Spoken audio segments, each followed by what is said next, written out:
Guys finally நான் வந்து எப்படின்னா பார்க்கிங் அப்படின்ற ஒரு இடத்துக்கு வந்துட்டேன் காய்ஸ். கிட்டத்தட்ட 132 கிலோமீட்டர் ஆயிடுச்சும் எங்களை வீட்டுக்கிட்டேருந்து இன்னைக்கு 2 ஹவர் 15 நிமிஷம் அப்படி காட்டினேன்.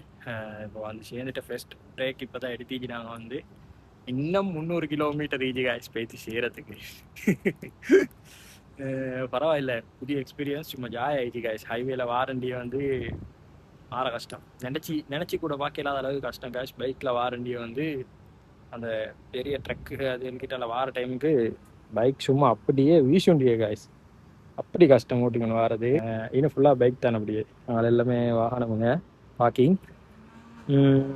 இப்போ அப்படியே இனக்காக ஒரு அரை வாரம் நின்றுட்டு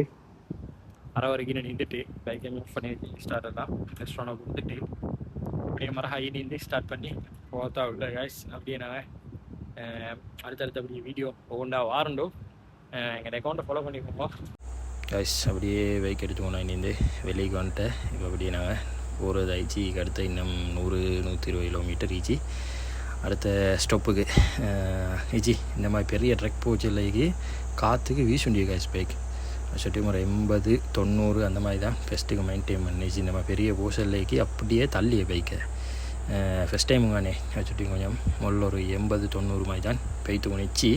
போக போக கொஞ்சம் கைக்கு பழகினதுக்கு பிறகு தான் ஸ்பீடை கூட்டணும். ஆனால் 120 மட்டும் இங்கே அலவுட். ஜப்பானில் வந்து 120 அலவுட் ஸ்பீட். நான் பைத்து கொலையில் இருந்துக்கிட்டா எங்களை காற்றுக்கு வீசிய பைக் அப்படியே அம்பானிக்கு சுட்டினா 80-90 மாதிரி போகிறேன். அப்படியே போவோம் காய்ஸ். அடுத்ததில் அப்படியே போய்த்து அடுத்த ஸ்டெப்பில் பார்ப்போம்.